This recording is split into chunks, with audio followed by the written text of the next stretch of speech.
nós tínhamos duas dúvidas para discutir. Triglicerídeo de cadeia média. Sobre o triglicerídeo de cadeia média, eu até estava olhando na nossa apostila, está bem claro lá na apostila, gente. E triglicerídeo de cadeia média é muito importante para o trabalho do nutricionista. Inclusive, tem suplemento que a gente compra que é só o TCM. Qual que é a diferença do triglicerídeo de cadeia média para o triglicerídeo de cadeia longa? O triglicerídeo de cadeia média, lembrando, o que é um triglicerídeo? Você tem um glicerol e 3 ácidos graxos ligados nele. Então, o triglicerídeo de cadeia média, ele é caracterizado pelo fato de que esses 3 ácidos graxos, ou a maioria deles, porque eles não são sempre todos iguais, eles têm até 12 carbonos. De 6 a 12. Menos do que 6 é um triglicerídeo de cadeia curta. Então, lembrem o seguinte, entendam o sentido da coisa, que é para vocês poderem desenvolver os mecanismos de biologia, de bioquímica, nas decisões que quando vocês estiverem trabalhando. Quanto menor a cadeia do ácido graxo, lembrando que o ácido graxo ele tem uma cadeia de carbonos, e na ponta dessa cadeia de carbonos, nós temos um grupamento carboxílico, C-O-OH. Esse grupamento carboxílico, ele tem carga. Então, quanto menor for essa cadeia, maior vai ser o peso, a importância dessa parte carregada. Ou seja, se eu tenho um ácido graxo que tem uma cadeia longa, ele é muito hidrofóbico. Então ele vai precisar, ele fica uma gordura muito pesada. Ou seja, o triglicerídeo de cadeia longa, né, o ácido graxo de cadeia longa. Ou seja, ele vai precisar ser emulsificado, como se você jogasse um detergente nele, pela bile. Ele vai precisar das lipases, principalmente as lipases pancreáticas, para ser quebrado e depois ele formar a micela, não é? E depois ser absorvido. Então, ele precisa de toda essa estrutura. E aí, quando ele forma a micela, ele entra no enterócito, como ele é grande, como ele é pesado, o enterócito, a célula lá do intestino, né, o enterócito, ele vai pegar esse conjunto de ácidos graxos de cadeia longa, vai formar o quê? O quilomicron, porque são ácidos graxos muito hidrofóbicos, então eles precisam ser colocados dentro de uma lipoproteína, então é esse quilomicron que será jogado na circulação, mas passando primeiro pelo sistema linfático, para depois cair na circulação sistêmica, ok? Esse é o triglicerídeo de cadeia longa, em que o ácido graxo é muito hidrofóbico, em que as cadeias têm mais de 12 carbonos. Quando uma cadeia tem menos de 12 carbonos, ele já não precisa de... Ele é menos hidrofóbico, ele já tem uma força dessa parte hidrofílica muito maior. Então, como é que acontece? Quais são as lipases? Nós temos a lipase lingual, lembram dela? Nós temos a lipase lingual, mas ela não atua na boca, até pelo tempo que ela tem aqui. Ela vai atuar no estômago, junto com a lipase gástrica. Essas lipases aí, elas funcionam principalmente para esses ácidos graxos aí de cadeia média e de cadeia curta. Então, essas lipases, elas serão importantes para o neonato, para a criança que está amamentando na mãe, porque isso daí é característico da gordura do leite materno. Essa é uma das grandes diferenças entre o leite humano e o leite de vaca, porque a composição de ácidos graxos dele é mais leve, então ela já começa a ser digerida no estômago. E daí aquele pensamento que depois vocês vão ver lá em materno infantil, que muitas mães falam assim, nossa, o meu leite é fraco, meu neném mama e daí a pouquinho ele tá chorando de novo, Realmente o neném chorando não é fácil, porque aí ele chora toda hora sim, né? Ele chora, o neném chora. Porque quando você dá o leite materno, o processo de digestão é muito mais lento. E aí a mulher pega e faz uma madeirona aí de um leite de vaca e dá para essa criança. A criança vai ficar como se ela tivesse comido o quê? Como se ela tivesse comido uma feijoada. um alimento mais pesado, cheio de proteína, cheio de gordura, e aí essa criança vai ficar empanturrada mesmo. Então, aí ele chora menos. Ah, olha só, quando eu dou o leite de vaca para essa criança, ela fica mais satisfeita. Não, ela está é, é, com uma digestão mais difícil, diferente do leite materno. Mas, enfim, então, esses ácidos graxos de cadeia mais curta, né, os de cadeia média, eles já começam a ser quebrados. O que que a lipase faz? Lembrando, quando a gente fala lipase, o que que a lipase faz? Ela quebra o triglicerídeo, liberando ácido graxo. É só isso que a lipase faz. Lipase, quebra o lipídio, liberando ácidos graxos. Então, esses triglicerídeos, que agora muitos deles estão quebrados, vão cair no intestino, saem do estômago, então nós estamos evoluindo, ó, estômago, intestino. Aí eles chegam no intestino. Então, o que que vai ter no intestino com relação a esses ácidos graxos? Com relação a esses triglicerídeos? Eu vou ter triglicerídeos que foram quebrados, com ácidos graxos livres, e eu também terei alguns outros triglicerídeos que estarão inteiros.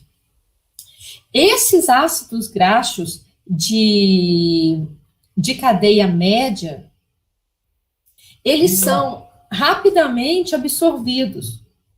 Eles não precisam de emulsão. Eles não precisam de emulsão. Então, eles entram no enterócito e uma grande diferença deles é que eles caem na circulação enterohepática rapidamente. Eles têm a velocidade de absorção deles é quase similar à velocidade de absorção da glicose. Então, enquanto o triglicerídeo de cadeia longa, ele precisa formar quilomicron, os ácidos graxos de cadeia média, eles caem direto na circulação no sistema sanguíneo, na circulação sanguínea, e vão para o fígado. Ou seja, eles são muito interessantes para aquele paciente que tem problemas no trato gastrointestinal, que tem problemas no processo de digestão, aquele paciente ou em pós-operatório, ou, enfim, ele é mais rápido de ser absorvido. E ele tem o mesmo valor calórico. Um pouquinho. Dúvidas sobre isso, gente? Triglicerídeo de cadeia média é suplemento, inclusive. A gente encontra para vender. Uma grande fonte de triglicerídeo de cadeia média, óleo de coco, que está aí na modinha, não é? A gordura de coco. Ela é riquíssima em triglicerídeo de cadeia média, por isso é que ela tem aquele aspecto meio aquoso. Ao mesmo tempo, são triglicerídeos de cadeia média que tem uma cadeia saturada, eles não têm dupla ligação. Por isso é que, ao mesmo tempo, ela tem aquele aspecto meio líquido, ela também tem um aspecto meio endurecido, porque são ácidos graxos saturados. Mas preste atenção, as triglicerídeos de cadeia média não têm ácido graxo essencial nele, porque os ácidos graxos essenciais, eles têm 18 carbonos. Tá bem?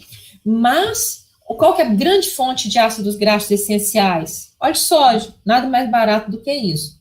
Então, quando você estiver comprando um ácido graxo de cadeia média, que você compre um ácido graxo de cadeia média. Porque se a empresa te vender um ácido graxo de cadeia média, falando que colocou ácido graxo essencial nele, você está comprando um óleo de soja junto com ele. Não tem necessidade. Tá bem? Quando você quer aquilo ali, você quer um ácido graxo que aumente a densidade calórica do alimento do seu paciente, sem repercutir, sem dificultar o processo de digestão dele, porque ele não precisa de bile, ele não precisa ser o ácido graxo de cadeia média, ele não precisa de bile para ser emulsificado, e ele não precisa das lipases pancreáticas. Ele é absorvido direto. Essa que é a grande vantagem dele. Então, ele tem um processo de digestão e de absorção muito mais rápido. Então, para paciente que tem pancreatite, problemas intestinais, enfim, ele é de grande ajuda. Dúvidas sobre isso, gente?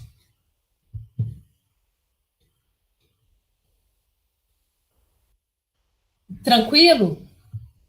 TCM é muito utilizado, tá?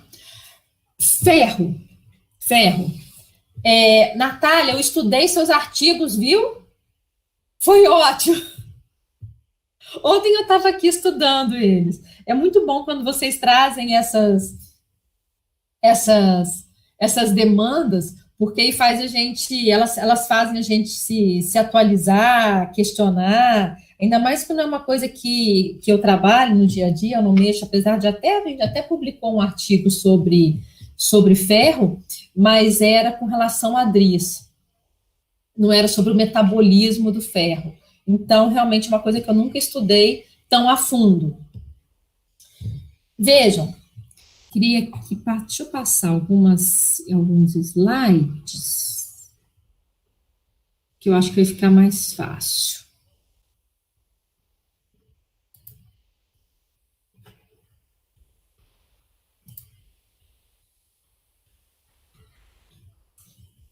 Espera aí, deixa eu ver aqui a pergunta. Quando os ácidos graxos de cadeia caem na corrente sanguínea, eles são transportados pela albumina? Sim. Sim.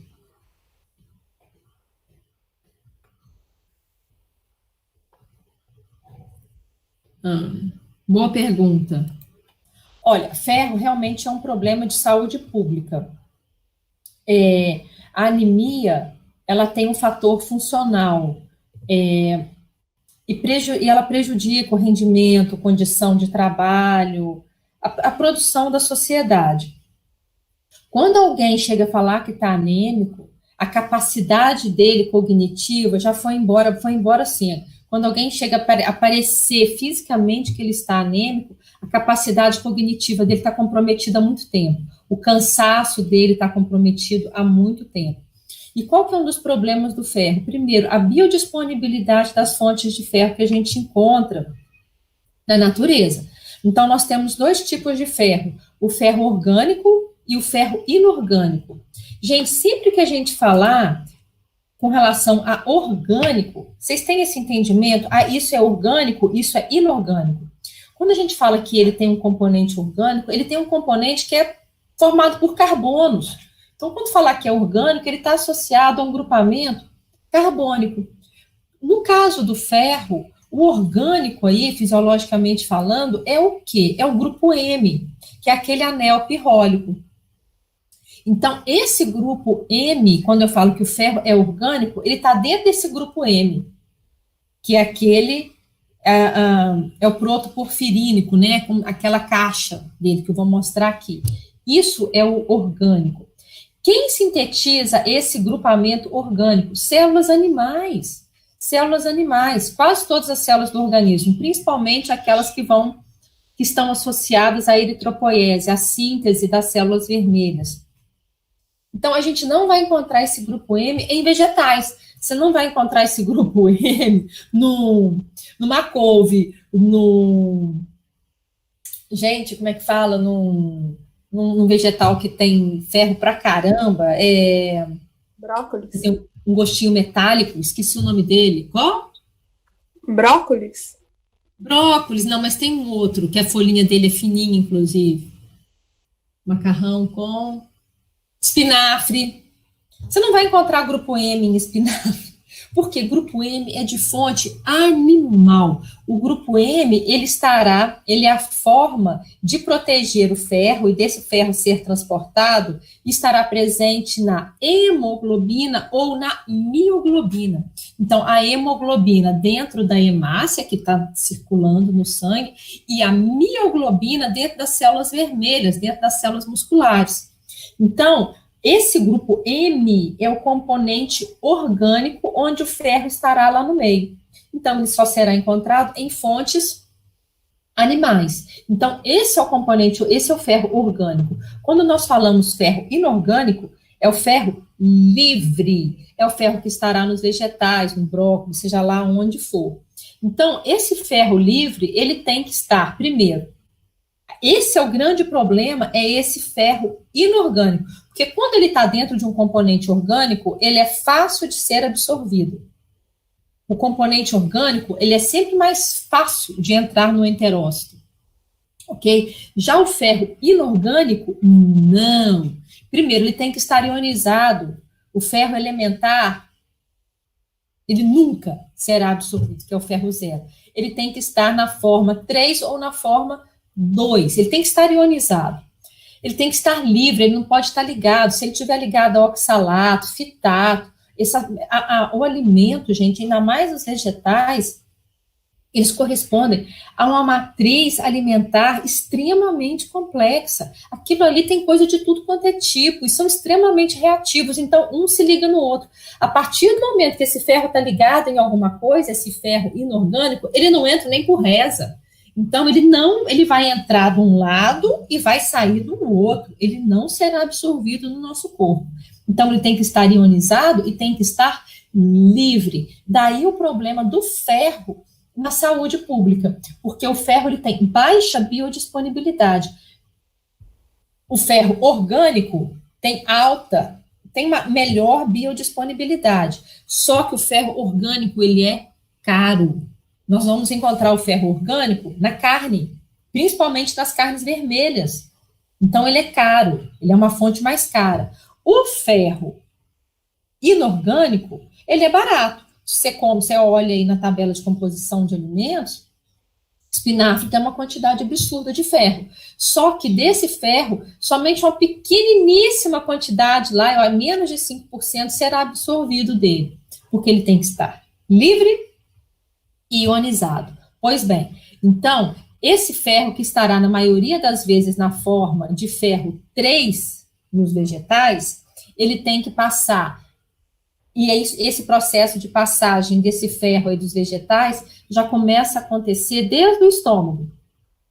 Por quê? Porque quando a gente come, o alimento ele tem que ser transformado. A parte da boca para dentro, você já começa uma transformação desse alimento. Então, você tem células vegetais, você tem células animais, mas vamos considerar aqui que você está comendo o espinafre. Você começa a mastigar, você já começa a formar uma emulsão, no estômago você já começa a ter quebra, você já começa a liberar proteínas que estão ligadas a um composto, a outro composto, e você vai liberando as células, vai quebrando as células e vai liberando o ferro.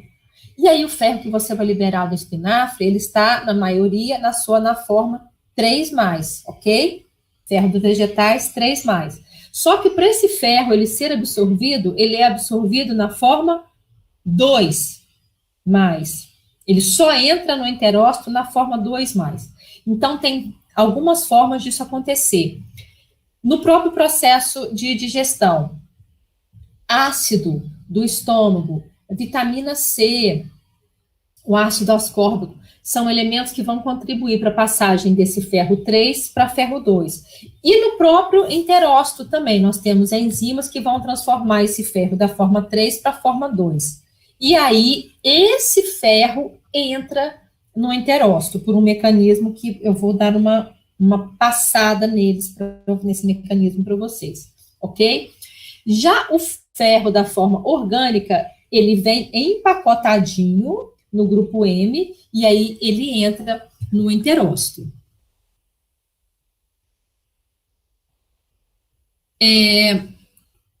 Então, no corpo nós temos o ferro em que forma?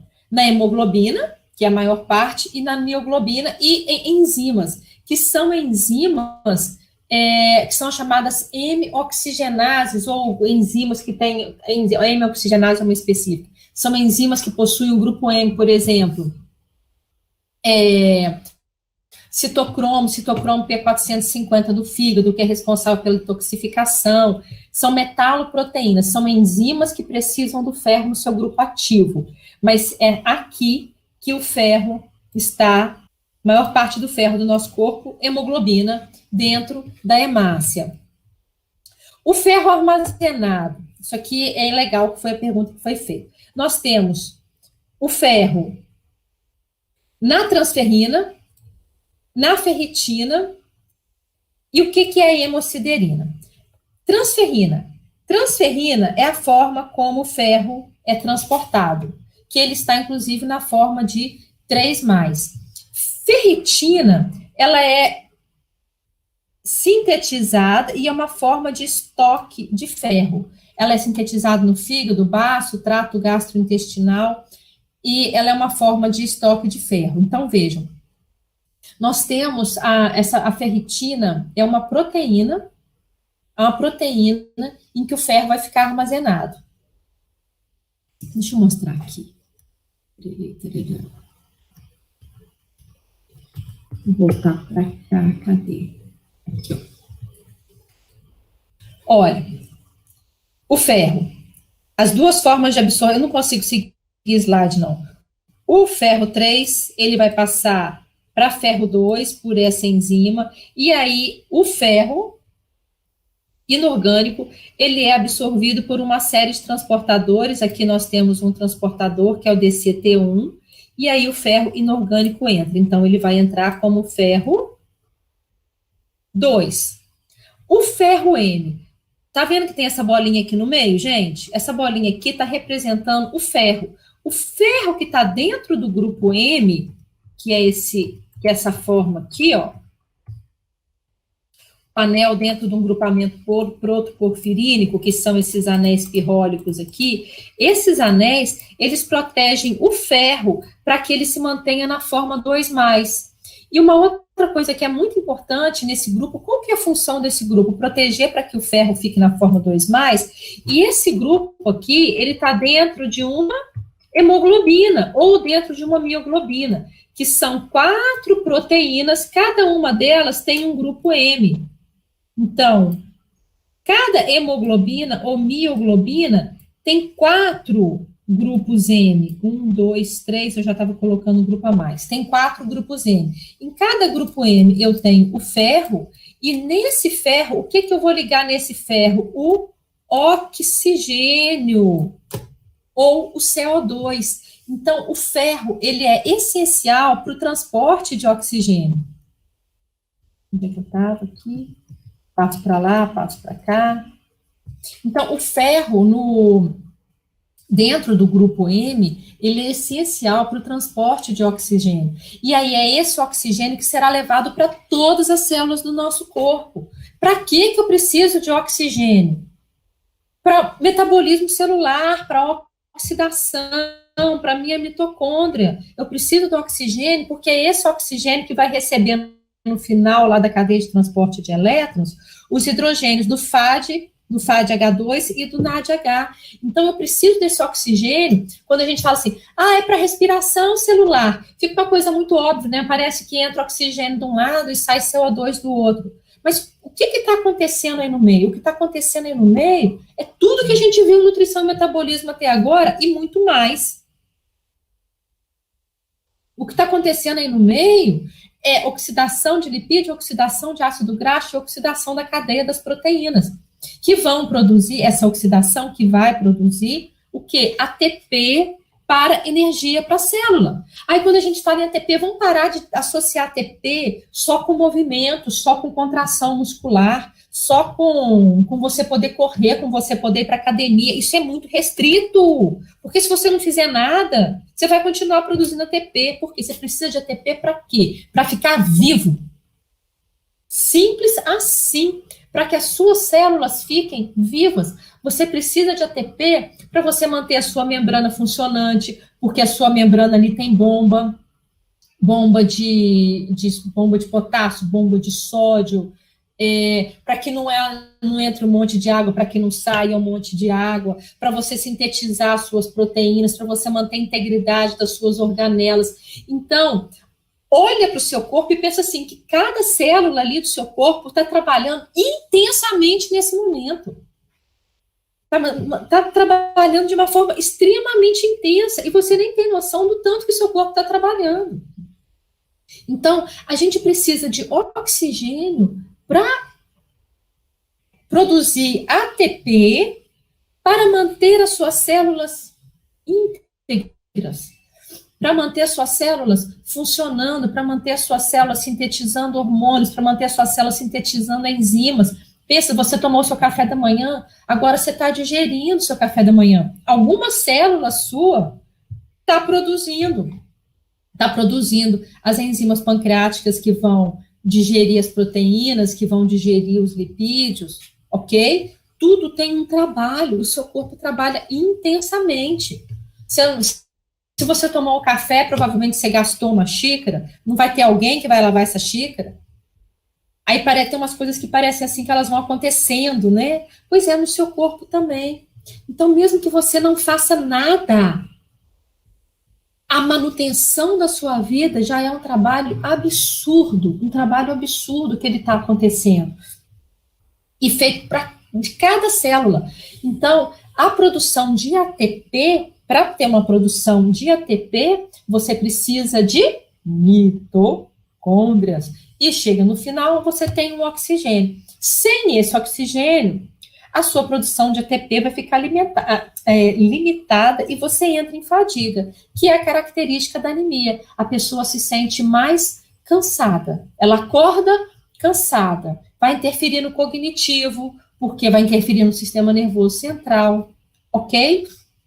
Então, esse ferro que está dentro da hemoglobina, ou que está dentro da hemoglobina, ele precisa ser protegido por esse anel do grupo M, para que o ferro se mantenha lá e para que o oxigênio fique lá também, ok? Então, esse arcabouço é um arcabouço orgânico.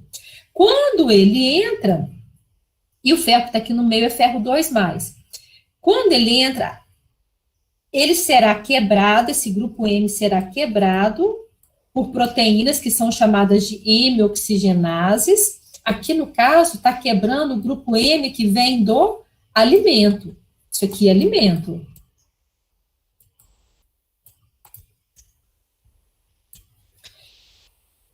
Dentro da célula, esse grupo M vai ser convertido em biliverdina, bilirrubina e vai cair na circulação. Vai para o fígado, vai ser conjugado e vai seguir para o metabolismo da bilirrubina.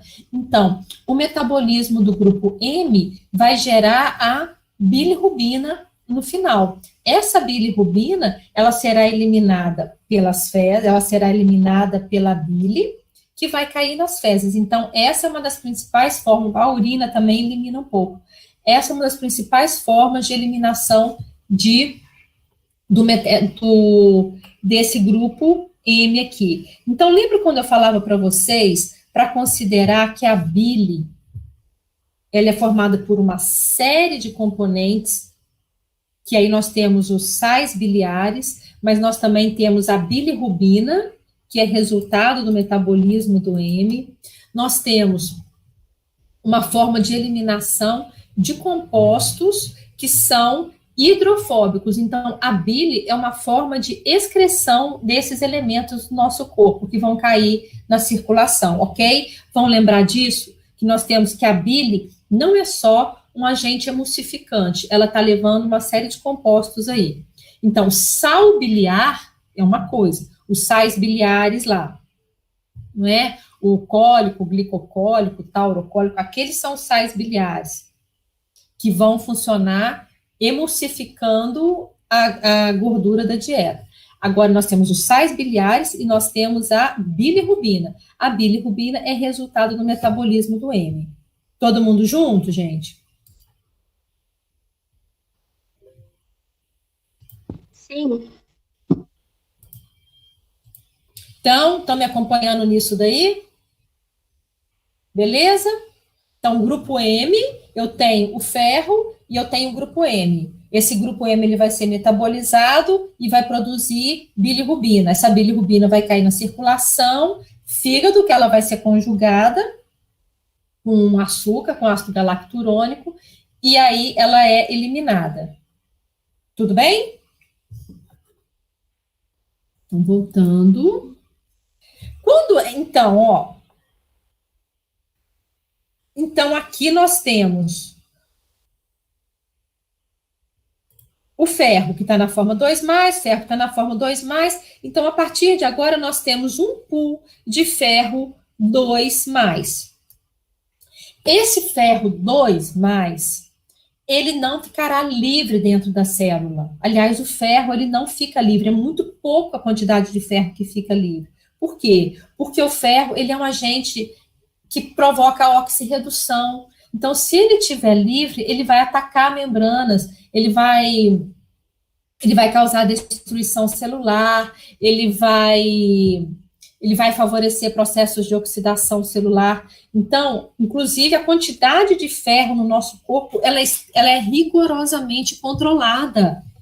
Isso daí é uma coisa importante. A quantidade de ferro, a quantidade que entra de ferro, a quantidade de ferro que a gente mantém no nosso corpo, nós temos um rigor absurdo para o processo de absorção dele. Por quê? Porque, ao mesmo tempo que ele é importante, nós precisamos desse pool de ferro para fazer parte dessas enzimas, da mioglobina, da hemoglobina. Se a gente tem uma quantidade de ferro a mais, esse a mais, ele começa a atacar o oxigênio, e aí esse oxigênio começa a atacar membranas. Atacando membranas, eu tenho degeneração celular, que vai causar dano celular, morte celular, e quando eu falo dano, morte celular, eu estou falando de processos inflamatórios, inclusive. E aí eu tenho desenvolvimento de cirrose, eu tenho problema. Para cada tecido vai acontecer de uma forma diferente. Hipogonadismo, cirrose, problemas cardíacos, enfim, é uma destruição geral. Então, a quantidade de ferro, ela tem que ser extremamente controlada, o que entra e o que fica, ok? Então, inclusive, ele não estar livre. Quando ele está, então, dentro da célula, que nós temos o enterócito, ele estará ligado na ferritina. A ferritina é uma proteína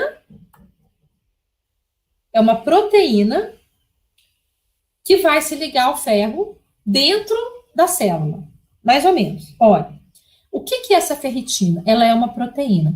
Nós temos uma variação nesse tipo de proteína. Ela é uma proteína formada por várias cadeias, que aí eu estou entrando no detalhe dessa ferritina, mas ele é importante, tá? Até pela modinha que eu estou vendo no momento.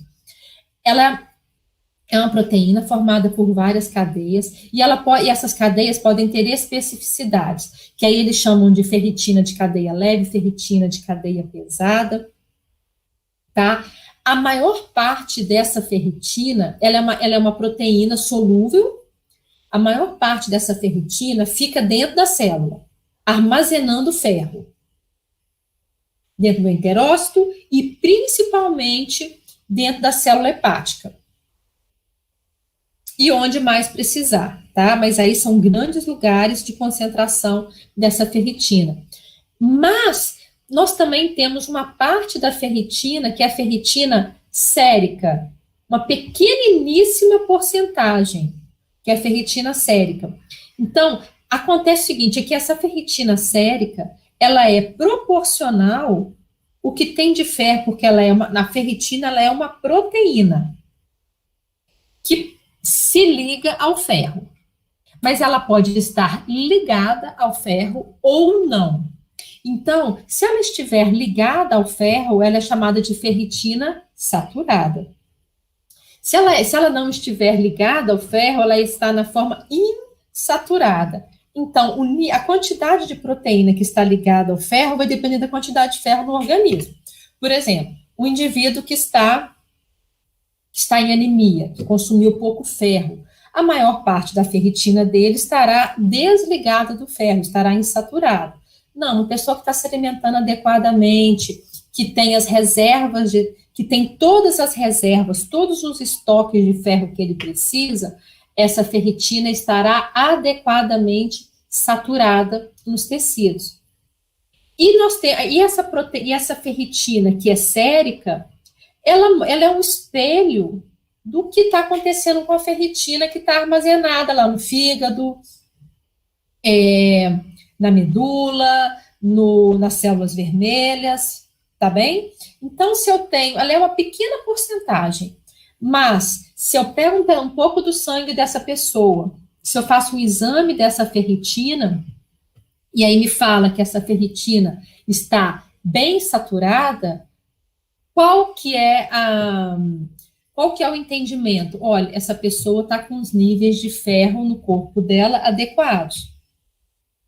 Então, pela ferritina sérica, é possível entender como estão os estoques de ferro hepático, do enterócito e das células vermelhas. Entendeu? Ela é sérica. Até porque, senão, eu precisaria ir lá fazer uma biópsia do fígado. Não vou fazer isso para saber os estoques. Então, a ferritina que está na circulação, que é pequena quantidade, porque a ferritina não é uma proteína de transporte, ela é uma proteína de armazenamento, essa é a principal função dela. Ela vai mostrar a condição de estoques de ferro do nosso corpo. Ok? Tudo bem? Então, essa ferritina armazena o ferro 2, e aí, isso aqui está dentro do enterócito, a parte apical e a parte basolateral.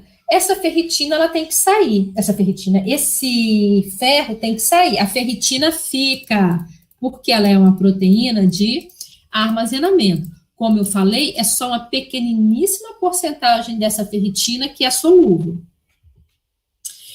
Esse ferro vai sair, ele vai ser desligado dessa ferritina e ele vai se ligar na transferrina. A transferrina é uma proteína de transporte, como o próprio nome está falando, de trânsito. Então, a transferrina vai se ligar a esse ferro e vai carregar. Só que, assim como a ferritina se liga no ferro 2, a transferrina é ferro 3.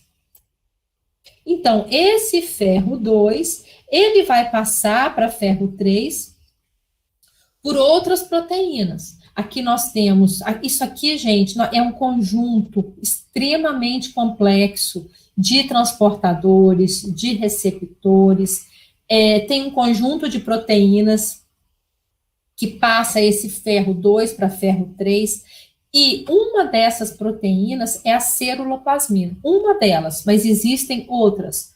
É a ceruloplasmina, que é uma proteína ligada ao metabolismo do cobre. Então, a transferrina se liga a esse ferro e leva esse ferro para a circulação. Estamos juntos até aí? Sim? Sim, professor. Sim. Aí eu queria chamar a atenção de vocês para uns fatores. Isso estava até num artigo que a Natália me passou. Tem 2 artigos lá, Natália. Tem aquele artigo de revisão, ele ainda é melhor do que o outro, e aí eu peguei algumas teses, outros artigos. Todo o controle da absorção do ferro acontece aqui, gente. Olha que coisa mais linda. Isso que eu vou falar para vocês agora. Olha, esse ferro veio e se ligou à transferrina, ok? Aqui nós temos proteínas que são receptores.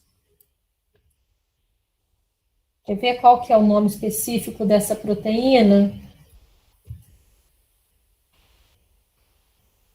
HFE. Aí é uma série de siglas. Entre elas, tem esse HFE. É uma proteína aqui, receptora. Olha o que essa proteína receptora faz. Gente, sabe essa coisa? Sabe quando você está passando assim na rua, que aí o sensor de movimento, que aí percebe que você está ali, e aí acende a luz?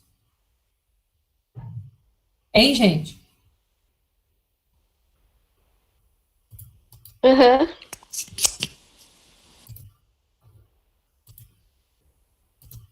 Sabe assim, fala assim, nós vivemos num momento de alta tecnologia, temos sensores, casas inteligentes que percebem que você entrou, e aí você aí já liga o chuveiro, aí percebe que você entrou e já já ferve a água, sabe essas coisas assim que a gente fala assim, uau, quanta tecnologia!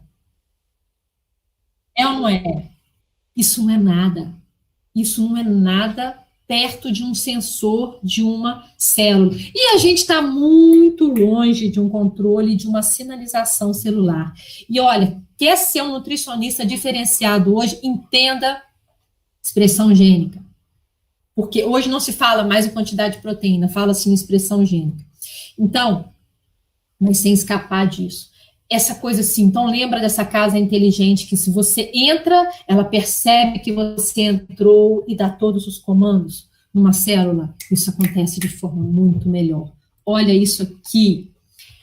Essa proteína. Eu não vou ficar entrando em nomes de proteína, porque essa foto aqui é do Boron, tá? De um livro de fisiologia, assim, de ponta. E ele, nesse livro aqui, ele já questiona, ele fala que o mecanismo de absorção do grupo M não é tão definido assim, sendo que em alguns artigos mostra que esse grupo M tem proteínas específicas. Então, não vou ficar entrando em nome de proteína, mas eu quero que vocês entendam como que a coisa funciona, como que a banda toca, tá bem? Como que essa sinalização funciona. Olha que coisa mais linda, nós temos uma série de proteínas aqui na membrana basolateral, com receptores, com sinalização. Temos proteínas específicas que vão observar o nível de saturação da transferrina. Ela observa se a transferrina está ligada ou se a transferrina está desligada. Então, a transferrina está passando por ali e essa proteína, ela percebe assim, essa transferrina está desligada. Nós temos um nível de transferrina desligado. Gente, o que significa que tem transferrina passando desligada na circulação?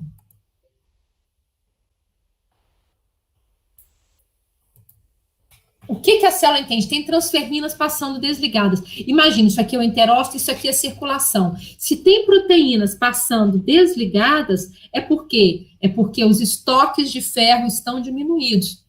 Da onde que a transferrina é a proteína de transporte? Estão juntos?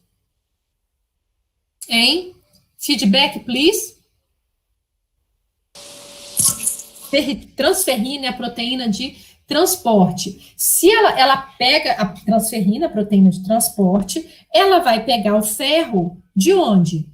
Da ferritina. O ferro que estava armazenado. Onde que essa transferrina pega o ferro? Ela pode pegar o ferro do fígado, ela pode pegar o ferro do baço, ela pode pegar o ferro das células, ok? Então, se essa transferrina está passando sem ferro, significa que os níveis de estoque de ferro do nosso corpo estão baixos, ok? Porque aqui eu estou falando da ferritina no intestino, mas nós temos ferritina no fígado, armazenando o ferro do nosso corpo. Então, nós temos um sistema de armazenamento de ferro, tá claro isso? Armazenamento de ferro, ferritina, que está no enterócito, que vai guardar o ferro que vem da dieta e que está nos nossos tecidos, ok? Ok? Ferritina está dentro dos tecidos, armazenando ferro. Um dos mais importantes é o fígado. A ferritina armazenando ferro, aqui, vamos supor que eu passe por um período sem consumir ferro, eu continuo tendo ferro no meu corpo? Eu fico 2 dias sem comer ferro. Eu fico 2 dias numa dieta da melancia. Tá? 2 dias fazendo detox. 2 dias. Detox da melancia. Aí eu não estou consumindo ferro nenhum, que aquilo ali, se tiver muito pouco, e se o pouco tiver, não é absorvido, ok? O que vai acontecer comigo durante esses 2 dias? Eu terei ferro, eu tenho ferro no meu corpo durante esses 2 dias? Vamos ser mais práticos.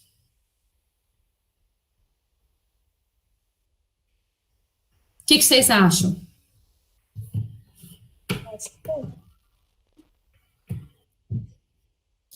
Gente, você está vivo? Quem fizer a dieta da melancia depois de 2 dias continua vivo?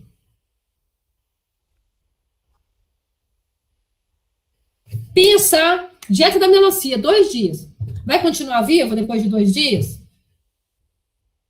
Tá vivo. Não tô falando se ele tá mais ou menos inteligente, tô falando que ele tá vivo. Ele tá vivo. Lógico que ele tá vivo. Por que que ele está vivo? Porque ele tem estoques no corpo dele. Porque o corpo pensa, se esse indivíduo fizer essas burrices da vida, a gente mantém a vida dele. Mantém a vida dele. E ele precisa de ferro para a vida dele, porque é a forma de transporte de oxigênio para ele continuar produzindo ATP. Ele tem ferro. Onde que está esse ferro? Armazenado. Então, é para isso que nós temos armazenamento de ferro. É lógico que, durante esse período, ele está utilizando ferro armazenado. Então, a transferrina, quando passar pelo intestino, ela não vai encontrar ferro por lá, porque o indivíduo está comendo melancia, mas vai encontrar ferro no fígado e vai continuar levando ferro para o corpo dele, ok? Então, pense nisso, é por isso que nós temos estoques no nosso corpo, dos minerais, principalmente de ferro. Mas eu não posso ter uma grande quantidade de estoque, porque senão esse ferro começa a ser danoso, então eu tenho um limite desse estoque. Não adianta, gente, a gente saber todos os receptores e a gente pensar assim, uma pessoa fica 2 dias sem comer ferro, ela vai o quê? Ficar sem ferro? Não, e os estoques dela? Então, é para isso que a gente tem que entender como que funciona o processo de metabolismo, para a gente não sair falando besteira por aí. E tendo condutas erradas, o que é pior. Então, olha, a transferrina, que está passando, que é uma proteína de transporte, que roda para lá, roda para cá, que pega o ferro do fígado, não é? Ela pode estar ligada ou desligada. Se a maioria da transferrina está ligada, vamos considerar aqui uma transferrina ligada, tá? Se a maioria da transferrina está ligada, significa o quê? Significa que os estoques estão muito bem. Ou seja, ela está pegando muito ferro que está armazenado lá no fígado, na ferritina do fígado. Então, ou seja, mostra o quê? Se a maioria da transferrina está ligada, mostra que não preciso de ferro agora. Ok? Se a maioria da transferrina que passa por aqui, ela está ligada, esses receptores vão perceber, a transferrina está ligada. Então, o corpo não precisa de ferro agora. E aí, ele diminui a expressão dessas proteínas transportadoras de ferro aqui. Tudo. Diminui o processo de absorção de ferro. Porque essas proteínas de membrana, gente, elas não são fixas. Elas são sintetizadas, elas são expressas num DNA, que vai sintetizar um RNA, que vai para os ribossomas, lá no processo, né, o DNA, para tradução, para sintetizar um RNA, lá nos ribossomas, aí é que elas serão sintetizadas. Ou seja, eu tenho, aqui atrás, eu tenho sensores para perceber se a transferrina está ligada, ou se a transferrina está desligada, ou se a transferrina está ligada. Diferente disso, esse sensor percebe que a maioria da transferrina está desligada, está sem ferro, ou seja, vai mostrar que os estoques de ferro do corpo estão baixos. Na mesma hora, esse receptor essa proteína aqui sinalizadora vai disparar sinais que vão para o núcleo da célula e vão sintetizar essas proteínas, e aí aumenta a absorção do ferro. Então, o processo de absorção daqui, ele ocorre no controle do que tem dentro do corpo, do que está circulando. Absorve mais se eu preciso de mais. Absorve menos se as minhas reservas estão saturadas. Se as minhas reservas estão cheias. Se as minhas reservas estão vazias, se a minha ferritina do fígado diminuiu o ferro, se a minha transferrina diminuiu o ferro também, vai sinalizar que eu preciso de mais ferro, e aí as proteínas transportadoras, elas aumentam. Entenderam isso? Sim. Eu entendi. Eu só perdi uma coisa, Luciano. O quê? A hora que o sensor nota que a maioria da transferrina não está ligada, aí aonde que ele sinaliza mesmo? O que acontece? Sinaliza para ferritina? Eu me perdi nessa parte. Eu não entendi, Natália, desculpa. Como é que é? A hora que essa proteína, né, ela vê que a maioria da transferrina não está ligada a um ferro, o que acontece? Ela sinaliza para quem mesmo? Ela detecta isso. E aí isso daí acontece para a transferrina, mas poderia ser para qualquer outro sinal celular. Isso é um sistema de sinalização celular. Nós temos proteínas específicas para cada situação. Nesse caso, ela está sinalizando ferro. Quando ela faz isso, ela dispara processos dentro da célula. Não é ela que chega lá no núcleo, ela dispara uma sinalização dentro da célula, que vai lá no núcleo da célula, que vai no DNA da célula, e aí o DNA vai sintetizar um RNA mensageiro, que vai lá no ribossoma, e aí vai sintetizar as proteínas de transporte. E aí nós temos maior absorção, porque à medida que eu tenho mais proteína de transporte, aqui uma clássica, inclusive naquele artigo lá, é HCP1, é uma proteína de transporte. Tem várias, HCP1 é até para o grupo M, mas tem várias outras. Então, à medida que eu preciso de mais ferro, sinaliza para o DNA, vai sintetizar proteínas de transporte e aí aumenta a absorção do ferro. Lembra quando a gente falava de glucagon e insulina? Glucagon e insulina não entram na célula, eles atuam como receptores, eles se ligam a receptores externos. A partir do momento que se liga a receptor externo, no caso do glucagon, lembra que ele disparava adenilato ciclase, que produzia AMP cíclico, que ativava as proteínas quinases, que aí fosforilava todas as enzimas, e aí as enzimas agiam de acordo com a sinalização do estado de jejum? Isso é sinalização celular.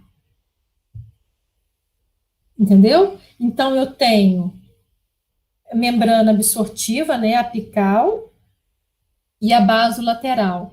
Eu tenho proteínas aqui que vão detectar o que está acontecendo no corpo. A partir do que está acontecendo no corpo, elas vão sinalizar para o núcleo para produzir proteínas que virão para a superfície do enterócito. E aí elas irão aumentar a captação do ferro. Entendeu? Só um pouquinho, entendeu, Natália? Entendi, obrigada. O que acontece aqui vai sinalizar processos celulares que vão definir o que vai acontecer aqui. Então, é bem sinalização de casa inteligente, só que é muito mais inteligente.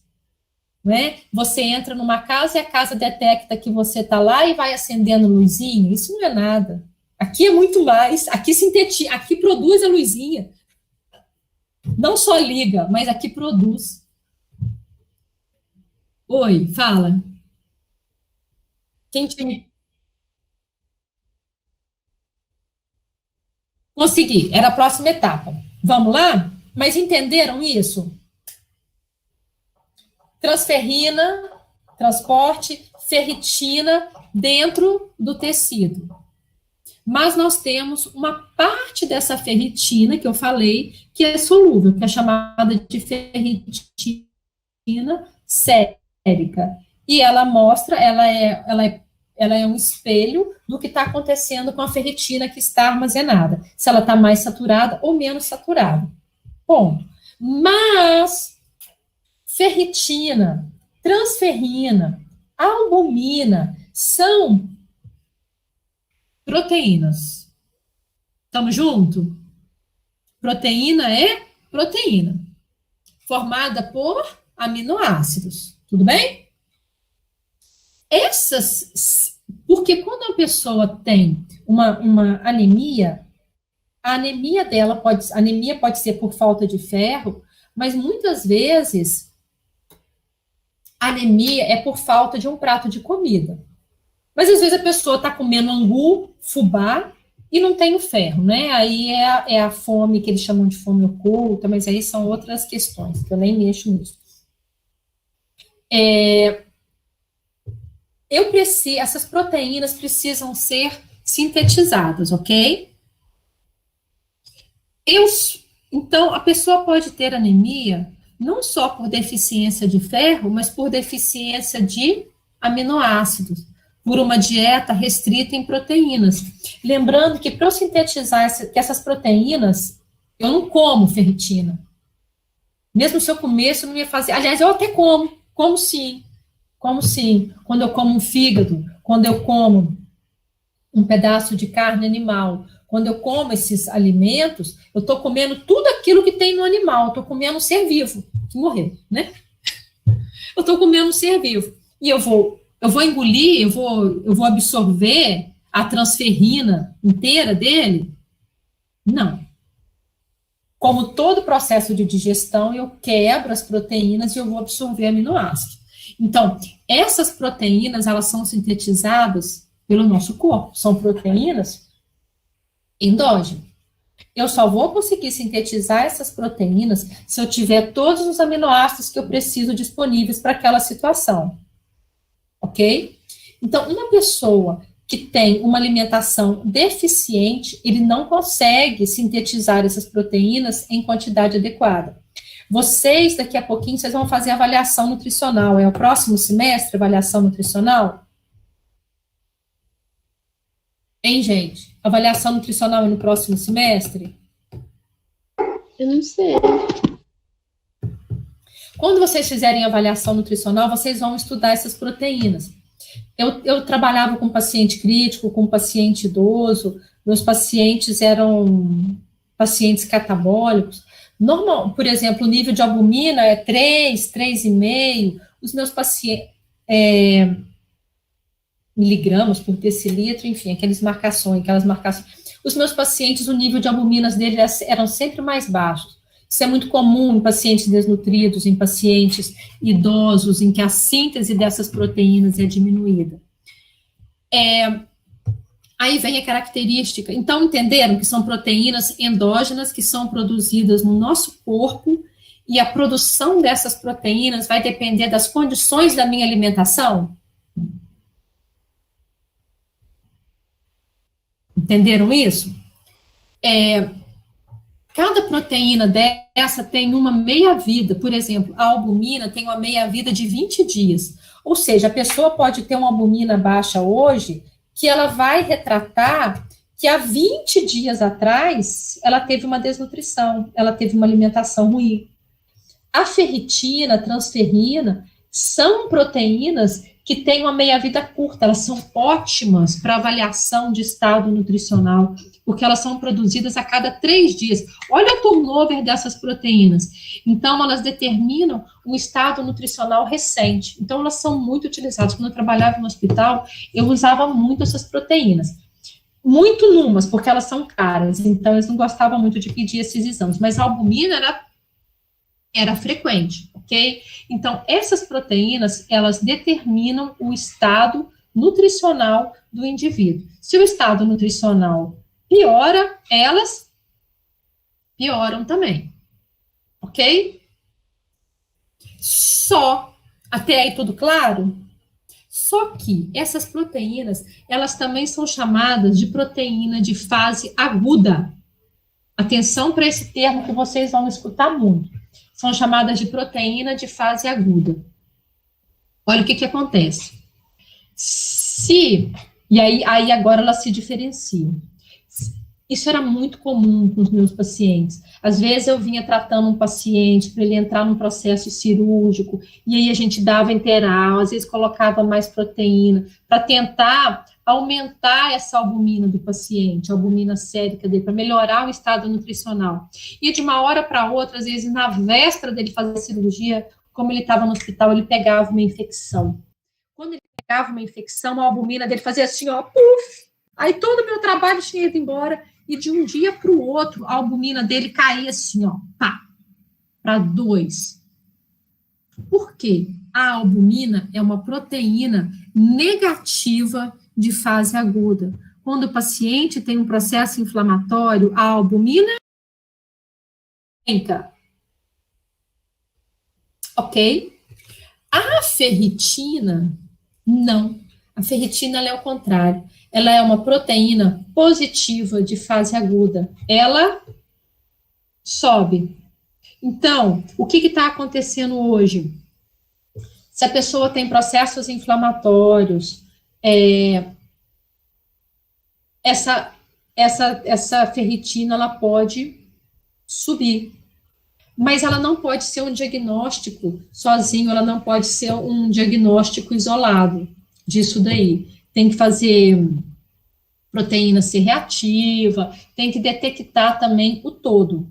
Ah, mas Luciana, como assim que pode ter tanta gente com essa ferritina elevada? Como assim? Como assim é que nós estamos vivendo? Ontem mesmo eu estava observando isso, estava passando pelo centro, e a obesidade que está na população. E são dados epidemiológicos, mas aí foi observacional meu, como as pessoas estão obesas. Quando eu morei nos Estados Unidos, era muito comum, mas me assustava, porque era muito diferente. Aquela obesidade que a pessoa tinha dificuldade de andar, e a gente não tinha isso aqui, isso foi em 2013. Ontem eu vi pessoas assim, num nível de obesidade que estava muito parecido com o nível dos Estados Unidos. O que a obesidade ela causa? A obesidade, o excesso do tecido adiposo, é um processo inflamatório. Então, uma alta quantidade de tecido adiposo dispara uma série de citocinas, que são citocinas inflamatórias. Por isso é que é um dos fatores de lesão de endotélio, lesão cardiovascular, porque a pessoa vive num processo inflamatório, em maior ou menor magnitude. E nesse processo inflamatório, a ferritina pode subir. Então,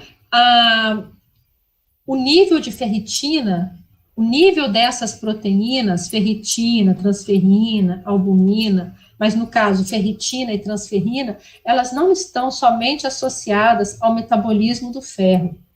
Elas também são associadas a 2 outros fatores que são importantes. Estado nutricional, e a gente usa muito essas proteínas para avaliar estado nutricional. No caso da transferrina e da ferritina, o estado nutricional recente delas, porque são proteínas de meia-vida curta. Então, se ela está baixa, significa que esse paciente não está recebendo uma quantidade de proteína adequada nos últimos 3 dias, mas elas também podem significar um processo inflamatório ou outras complicações aí. Ok?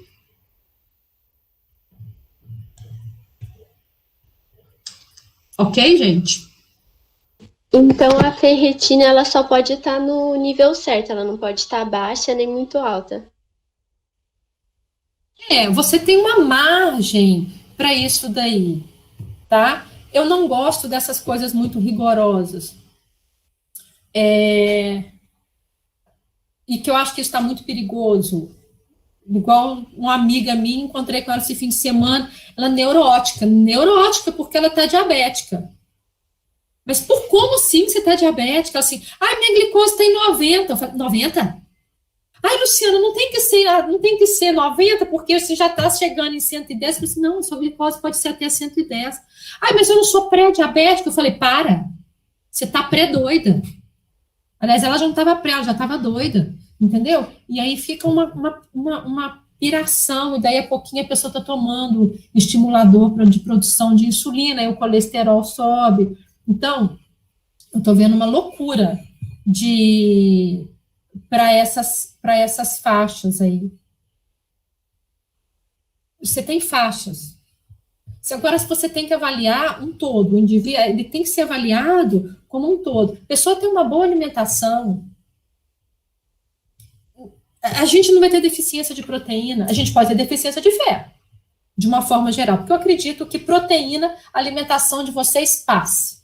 Ah, mas é porque então eu preciso tomar suplemento proteico? Não, duvida e dê o dó, tá? A quantidade de carne, a quantidade de que vocês comem carne, ovo, leite, não vai ter, não é cara. Agora o ferro pode ter, principalmente mulheres. Estou falando vocês mesmos, estou falando esse conjuntinho aqui da nossa sala de aula. Por quê? Porque aí ferro, ovo, leite são fontes ruins de ferro, não tem por que ter ferro no leite, né? Ferro é carne vermelha, tem que consumir uma quantidade de carne vermelha.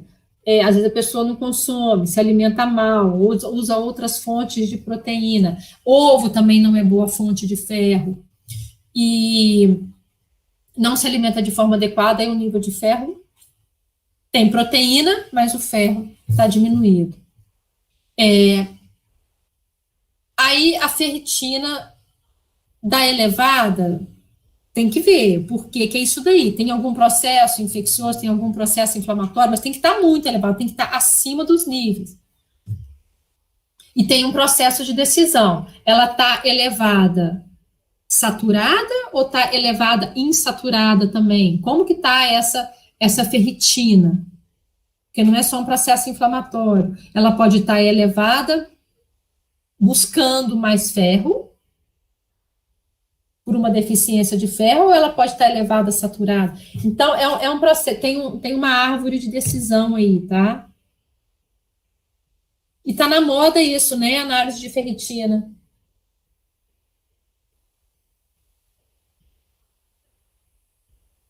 Oi, gente. Luciana, Oi. eu tenho uma dúvida que surgiu. Ouvi falar muito também, eu vi em alguns artigos, falando que o consumo de fitatos, fibras, chá, né, cafeína, cálcio atrapalha na absorção de ferro. Mas eu não entendi por quê. Em dieta, vê muitas as professoras falando que cálcio atrapalha na absorção de ferro porque compete o mesmo receptor, mas parece que não, né? Não entendi isso.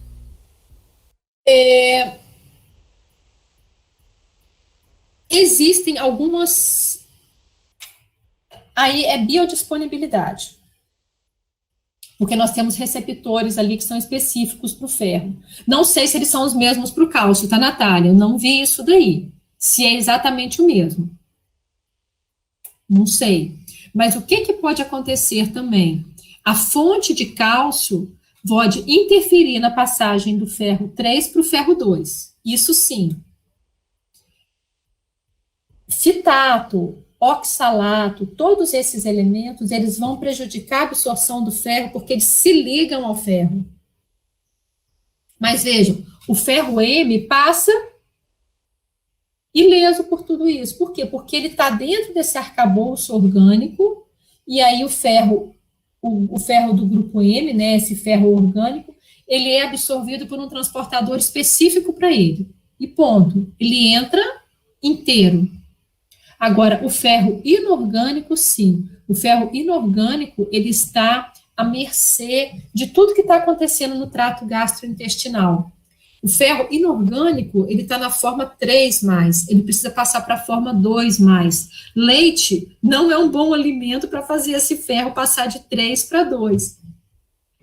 Vitamina C, sim. Ao invés de você tomar um copo de leite, se você tomar um copo, uma limonada, um suco de laranja, com certeza você está favorecendo a passagem desse ferro 3 para ferro 2. O leite não vai fazer isso. Tá bem? Então, pode ser por isso daí.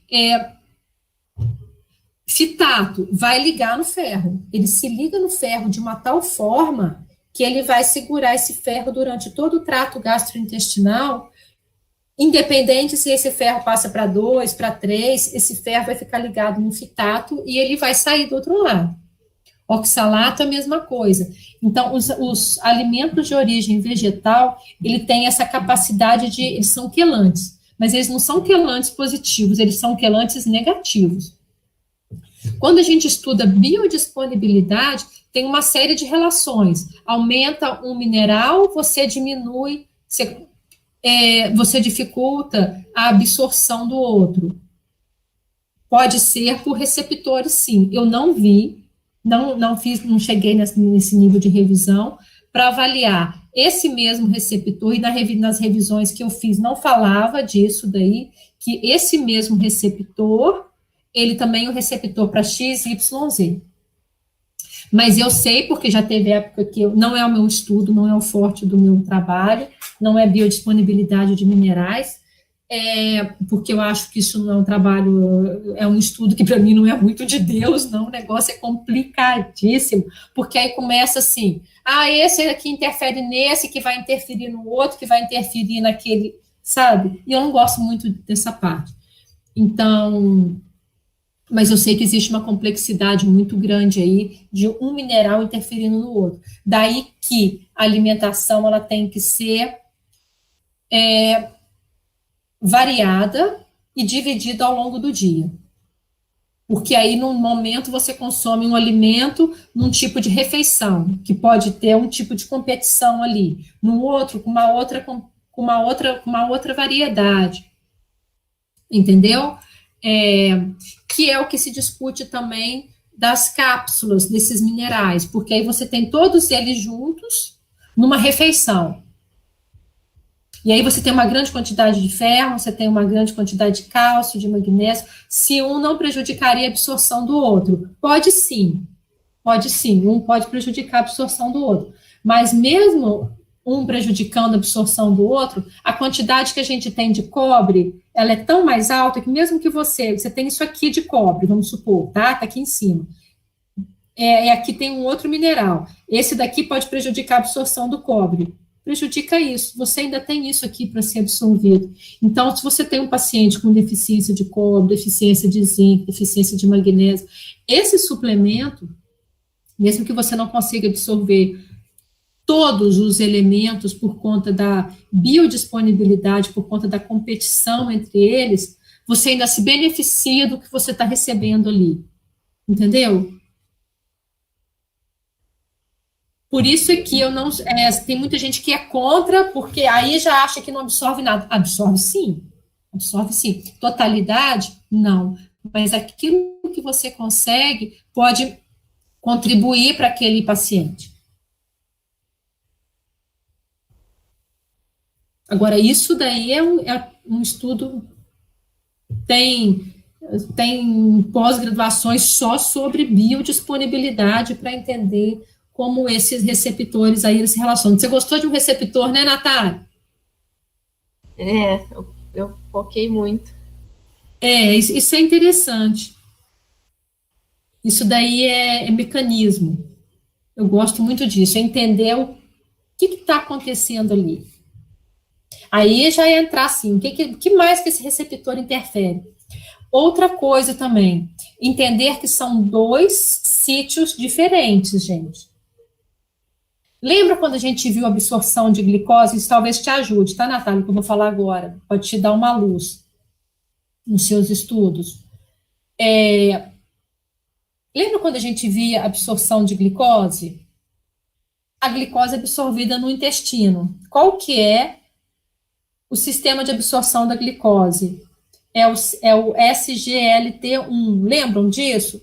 Que o sistema de absorção da glicose era o mesmo do sistema de absorção da galactose, que precisava de 2 sódios, era um sistema de cotransporte, 2 sódios, uma glicose, e a glicose entrava. Tranquilo. Isso no intestino. Aí o sistema de absorção da glicose, aí a glicose é absorvida, sistema de circulação enterohepática, vai para o fígado e é jogada na circulação. E aí nós temos várias células com sistemas de absorção de glicose diferentes. Por exemplo, tecido adiposo e tecido muscular. Como que a glicose é absorvida? GLUT4, que depende da insulina.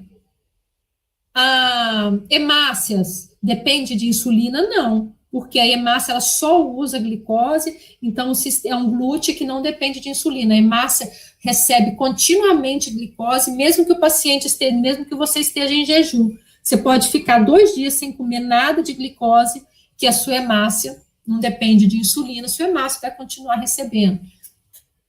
Então, cada célula vai ter um sistema de absorver glicose. No caso do ferro, nós temos um sistema de absorção de ferro no enterócito, que vai ser disparado, que vai ser aumentado por maior expressão dessas proteínas aqui, que vão ser de acordo com o que é visto aqui no sistema basolateral. Mas isso no enterócito. No corpo, olha, no enterócito, o ferro vem de onde? Vem da dieta. E aqui eu tenho o ferro M e o ferro livre. No corpo, as minhas células musculares, as suas células musculares, não é? Seu tecido hematopoético, enfim. As suas células vão precisar de ferro, ok? Para colocar na mioglobina. Esse ferro na sua célula muscular, quem que vai entregar esse ferro? É a transferrina. Então, as nossas células musculares, que estão dentro do nosso corpo, né, porque já foi absorvido, as nossas células musculares, elas vão receber o ferro que vem que está passando pela circulação, que vai ser entregue a ela pela transferrina. Então, aí aqui nessas células eu tenho um sistema de receptor para a transferrina.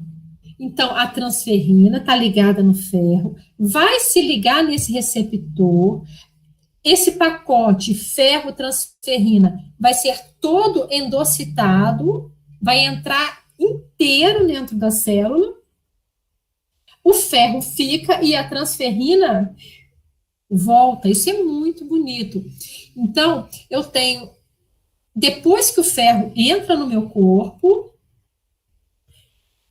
depois que ele passou pelo enterócito, depois que ele caiu na circulação, é a transferrina que vai levar esse ferro para as minhas células musculares, ou para os estoques. Então, a transferrina aí que é o distribuidor de ferro para que as minhas funções celulares continuem acontecendo, porque eu preciso de ferro lá no meu citocromo. Eu preciso de ferro na minha mioglobina. Por que eu preciso de ferro na mioglobina? Vocês já pensaram nisso? Por que eu preciso de ferro na mioglobina?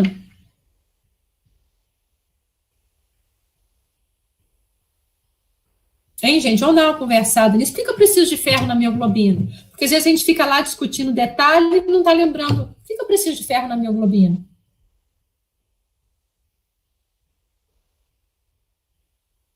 Eu sei que ela liga a um oxigênio, mas eu não sei o porquê, não. Olha, por que eu preciso de ferro na hemoglobina? Onde que a hemoglobina está? Nas hemácias. Na hemácia. Por que eu preciso de ferro na hemoglobina? Para ligar com... Ela liga com 4 oxigênios. Para ligar no oxigênio. Esse oxigênio vai para onde? No caso das fibras musculares, né? Como é que esse oxigênio vai entrar na fibra muscular?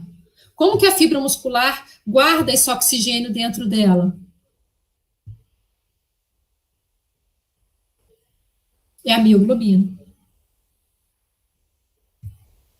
Então, gente, muita atenção nisso. Nós estamos estudando detalhes, a gente está prestando mais atenção na rede que no mar. Sabe aquela coisa lá, aquela música lá pode parecer piegas isso, mas isso é muito comum acontecer. A gente prende no detalhe e não entende o todo. Eu tenho um oxigênio que está lá na célula vermelha, que está na hemoglobina. Esse oxigênio, ele tem que ir para onde? Ele tem que ir para a fibra muscular. Então, ele sai de um grupo M para outro grupo M. Ele sai da hemoglobina e vem para a mioglobina. Então, as minhas fibras musculares, tudo bem que eu não tenho muito, mas eu tenho, as minhas fibras musculares vão receber oxigênio. De que forma? Eu tenho que ter mioglobina nas minhas fibras musculares. A transferência a transferência da célula vermelha, a transferência da hemácia para o meu músculo. Como que a minha célula vermelha recebe um oxigênio, gente?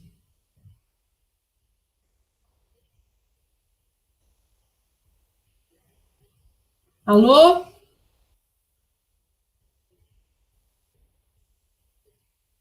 Como que a minha fibra muscular recebe um oxigênio?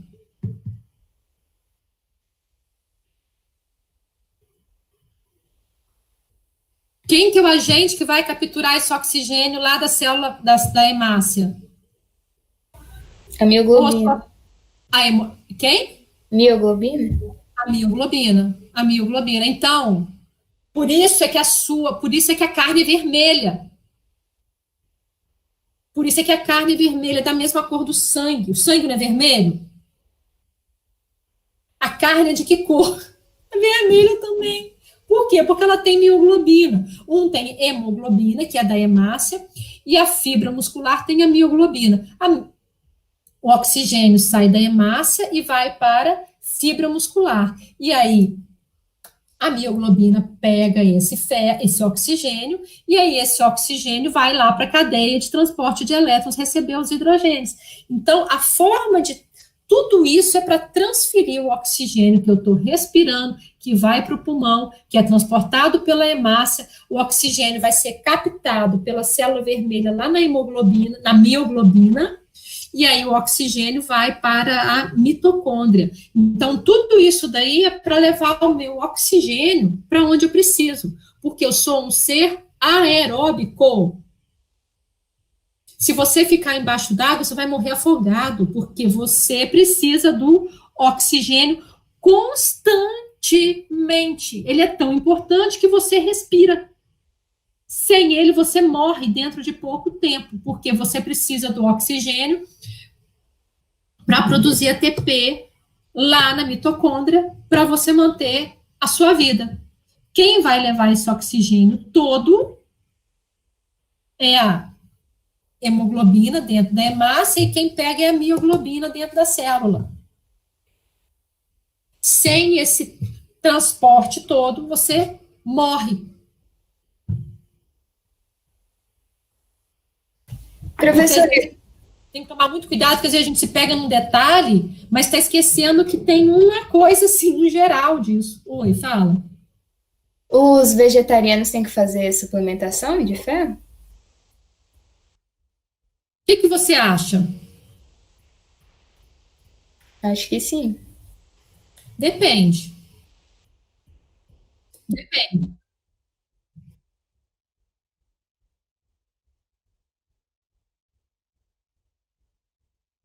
Sim, sim, porque aí, inclusive, tem o ferro quelado, né? Muitos ferros que são comprados aí de boas fontes são ferros que são ligados a proteínas. Olha, o ferro não é obrigatório, assim. Por quê? Porque você tem ferro nos vegetais. Só que vitamina B12. Vitamina B12 ela tem que ser suplementada.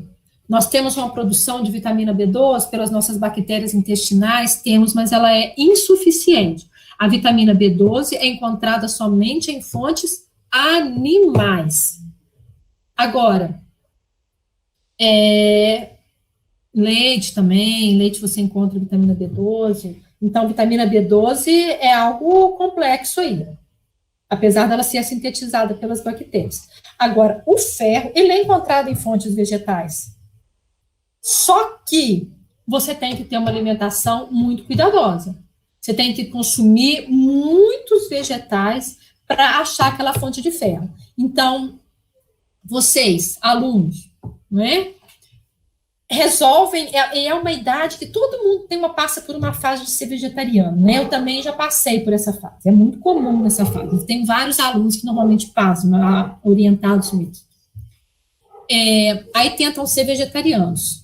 Beleza, uma experiência válida. Só que às vezes, como alunos, pela rotina de vida que vocês têm, vocês não conseguem manter uma dieta dessa. Porque para você manter uma dieta vegetariana, para você ter a quantidade de ferro que você precisa, você não vai poder comer pão, arroz, macarrão. Mas eu como feijão. É pouco. Você tem que ter uma alimentação extremamente cuidadosa. Você tem que consumir uma quantidade de vegetal muito grande, de vegetais folhosos. sucos, tem que ser muito variado. Tem que ser uma coisa assim, que a pessoa tenha uma dedicação para aquela alimentação. Entende o que eu estou querendo dizer? Não dá para ser assim, eu sou vegetariana e hoje eu como pão no café da manhã. Aí no almoço eu não como carne, aí eu vou comer, mas eu também não tenho verdura, e eu também não estou com vontade de comer verdura, aí eu vou comer arroz e macarrão.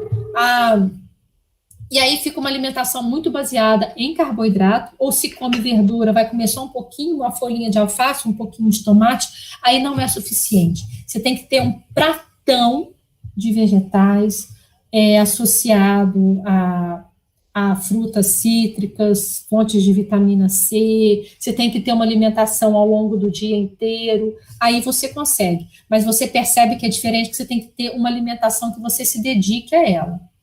E no dia a dia, não é fácil. Eu não sei se alguém de vocês aí já conseguiu, já teve uma alimentação dessa. É possível?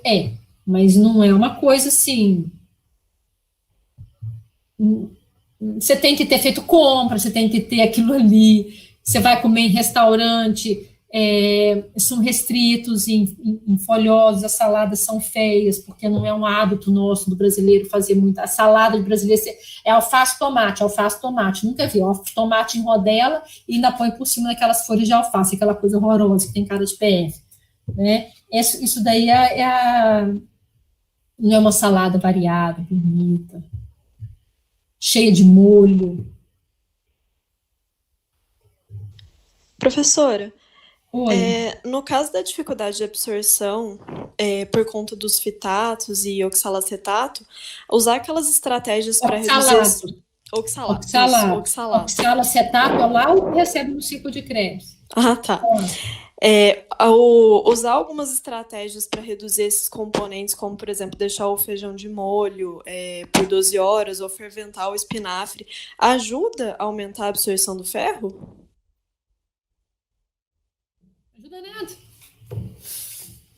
Ajuda nada. Se você ferventa o espinafre, aí você vai ter aquele caldo verde indo embora. Aí você tem a clorofila indo embora. Aí você tem magnésio indo embora. Aí você está perdendo outros elementos que você também precisa deles. Entendeu? Não tem como você tirar isso do alimento. Não tem, até porque ele já está ligado lá desde o alimento. Deixa o feijão de molho, não.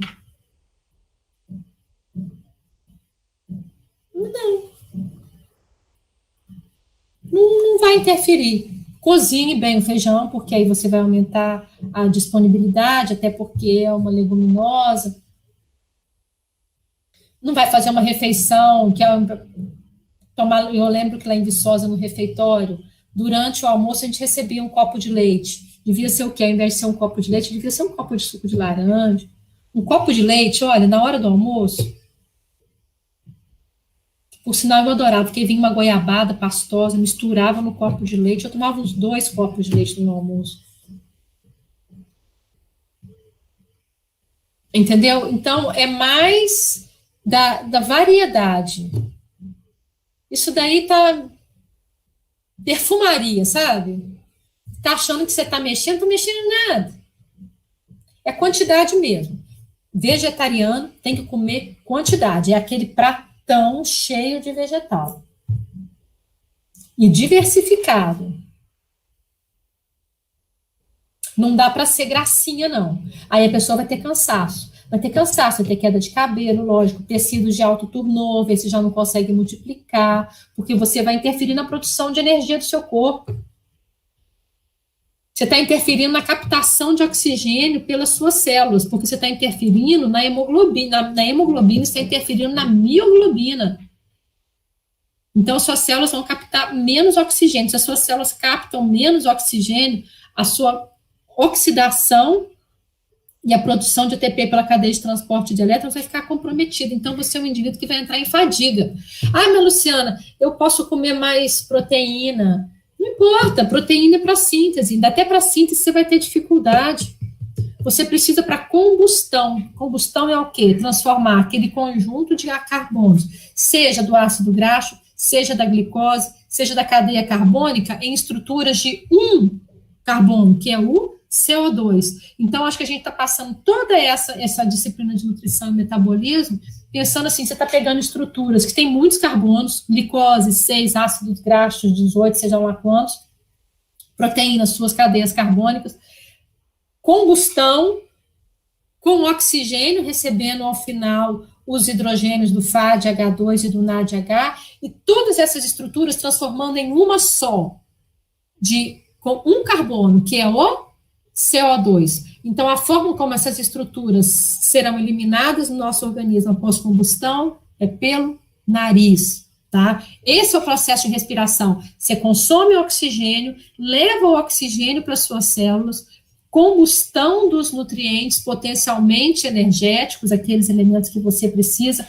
CO2, e da mesma forma que você levou oxigênio na hemoglobina, que aí é a oxihemoglobina, que você está levando oxigênio, e a mioglobina, que aí é a oximioglobina, você está voltando com CO2, formando a carboxihemoglobina e a carboximioglobina. Então, da mesma forma que você tem um transporte de oxigênio, você tem uma retirada de CO2 do seu corpo. Guardem isso. Nós somos seres aeróbicos, isso é tão importante para a vida que se você ficar um pouquinho de tempo embaixo d'água, você morre afogado. Eu te respondi? Opa, respondeu sim, professora. Obrigada. Porque eu não sei se durante a sua pergunta eu pensei em fechar desse jeito. Eu falei assim, e o que ela perguntou mesmo? Não, mas respondeu sim, obrigada. É que eu já Você percebeu que eu visto viajei, Luísa? bastante, mas ajudou. Não, mas eu queria que vocês, eu queria fechar essa disciplina vocês pensando isso. Leva o oxigênio com oxihemoglobina, oximioglobina e sai CO2 como carboxihemoglobina, carboximioglobina, que é o resultado de todo o catabolismo que a gente viu aqui. As vitaminas e os minerais, eles vão fazer parte desse processo metabólico. Niacina, no NAD, riboflavina, no FAI, aqui só algumas coisas. Então, é um processo mecânico para que tudo isso daí funcione. E para isso daí nós armazenamos alguns minerais, nós vamos armazenar as vitaminas, que são componentes orgânicos. E aí nós temos as formas de obtenção de energia. Sem essa energia, não existe jeitinho para metabolismo. Sem essa produção de energia, você entra em fadiga. Se eu subir um lance de escada correndo, eu não aguento, porque minha capacidade cardiorrespiratória é péssima. Então, eu não consigo levar oxigênio. Eu posso comer um pote de Megamess. Né? Nem sei se existe mais Megamess. Eu posso consumir o que for. Não vai entrar em fadiga. Eu vou chegar lá. Por quê? Porque eu não consigo levar oxigênio para oxidar, para produzir energia para as minhas atividades. Não existe o corpo se adaptar porque falta ferro. Aliás, ele se adapta. Ele se adapta cansando, ele se adapta diminuindo as dificuldades. Ele se adapta levando o corpo para um processo de saúde, doença. Tá bem?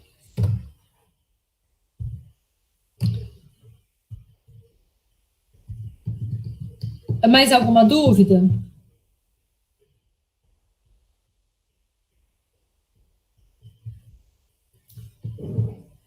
Olha, gente, entendam bioquímica. Aprendam a estudar, que acho que vocês estão fazendo bem. Hoje nós temos poucas pessoas aqui, 14, ainda mais que a gente não está tendo obrigatoriedade de chamada, mas cuidado na vida profissional de vocês. Não sejam rasteiros, rasos, porque todo mundo hoje vai falar, é a coisa mais comum, como uma castanha no café da manhã, o que é isso? Por que está comendo a castanha? Para com essa bobagem, entendeu? O que tem? Por que eu estou fazendo isso? Desenvolva o pensamento metabólico, não tenham medo dele, estudem. Saiba estudar, estuda com profundidade. Senão você vai ser rasteiro. Pensa que tipo de profissional que você quer ser. Você já está se tornando ele, tá bem? Ontem, vocês me desculpem. que eu tinha marcado para ontem, depois eu pensei assim, eles não sabiam que era feriado, eles não vão querer ter aula. Se eu soubesse que vocês estavam disponíveis, eu teria dado, porque eu fiquei, inclusive, muito feliz de vocês, num dia de feriado, vocês quererem ter aula, porque já tinha passado do tempo. Estou muito feliz de estar dando uma aula para vocês hoje, no meio de um feriado. Muito. Porque é isso que deixam, assim, é ver que vocês estão interessados no processo. Professora, no começo da aula você estava falando de lipídios, eu esqueci de perguntar. Me surgiu uma dúvida, não ficou tão claro para mim isso, eu não consegui, se estava explicando isso no livro, na apostila, eu que não consegui pegar mesmo. Tudo Mas bem. a beta-oxidação, ela só vai acontecer em jejum? Luísa, o que é a beta-oxidação? É a quebra da cadeia de ácido graxo livre em cadeias menores de 2 carbonos? Não são cadeias menores, são 2 carbonos. Exatamente isso. É a quebra do ácido graxo em acetil. Professora, eu tenho que saber isso? Tem. Vocês têm que saber isso para vocês discutirem. Quando vocês forem discutir em diaterapia, quando vocês estiverem discutindo no hospital, esse paciente está usando metabolizando lipídio, isso vai fazer parte da discussão de vocês, principalmente se vocês trabalharem com um paciente crítico. É isso aí, Luísa. É um ácido graxo quebrando em estruturas de 2 carbonos, que são os grupamentos de acetil. Quando que eu vou quebrar esse ácido graxo? Em que situação? Quando eu tenho uma refeição e eu tenho um consumo de glicose, o que eu disparo no meu corpo? Vejam que eu não tenho só a hora da glicose e a hora do jejum. Eu tenho um controle ali de 2 hormônios. Quais são? Insulina e glucagon. Quando a gente consome mais glicose, você aumenta a insulina. E o que a insulina dispara para a célula? Qual que é o aviso que ela dá? Tem glicose. Usa glicose. Tanto que a insulina já dispara os glúteos 4, a exposição dos glúteos 4, a glicose entra na célula e ela vai disparar a via glicolítica. Se ela dispara a via glicolítica, a sinalização da insulina vai falar o quê? Para o ácido graxo. Mantenha esse ácido graxo guardado aí, porque agora é a hora de utilizar a glicose. Então, quando a gente fala que a insulina causa um aprisionamento do ácido graxo, eu estou falando que a insulina está falando assim, usa a glicose, porque é o que tem, agora é época de banana, é a época da glicose, e guarda a oxidação desse ácido graxo para um outro momento. Quando eu falo guarda a oxidação desse ácido graxo, eu estou me referindo a segura a beta-oxidação. Não vamos oxidar esse ácido graxo agora, tá? À medida que a glicose diminui, a insulina diminui e aumenta a glucagon. À medida que vai aumentando o glucagon, não entra glicose na célula, mas a célula continua viva. Eu estou fazendo algumas perguntas escrachantes assim, mas às vezes elas são importantes para a gente se situar no processo metabólico. A sua célula continua viva? Sim. Sim. Se a sua célula continua viva, significa que a sua célula continua produzindo ATP, energia química? Sim. Mas se não está entrando glicose agora, porque os glúteos estão internalizados, se eu estou no momento do glucagon, como que essa célula está obtendo energia? Como que essa célula vai obter energia agora? Aí ela vai ter que usar outros mecanismos, né, de obtenção de energia. Por exemplo, não está entrando glicose. Neoglicogênese? Neoglicogênese é síntese de uma nova glicose. Eu estou falando produzir ATP. Como que ela vai produzir ATP agora?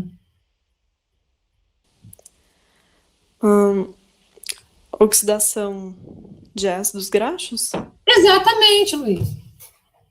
Então, eu quero que vocês desenvolvam esse raciocínio. Olha, Estado alimentado, tem glicose, entrou insulina, a insulina vai falar, via glicolítica, segura ácido graxo aí. Então, estado alimentado, via glicolítica, ativada, e beta-oxidação inativada. Diminuiu insulina, glicose não entra na célula, a célula precisa continuar produzindo energia, glucagon entra, aí o glucagon proporcionalmente aumentou. O que o glucagon mostra para a célula? Fosforilando tudo. Ele mostra para a célula o seguinte, não tem glicose agora. Então, se não tem glicose, a via glicolítica fica inativada. O que vai utilizar nesse momento?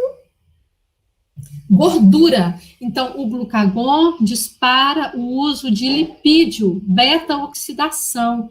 Então, quando você está dormindo, que você está em jejum, a sua insulina está diminuída e seu glucagon está elevado.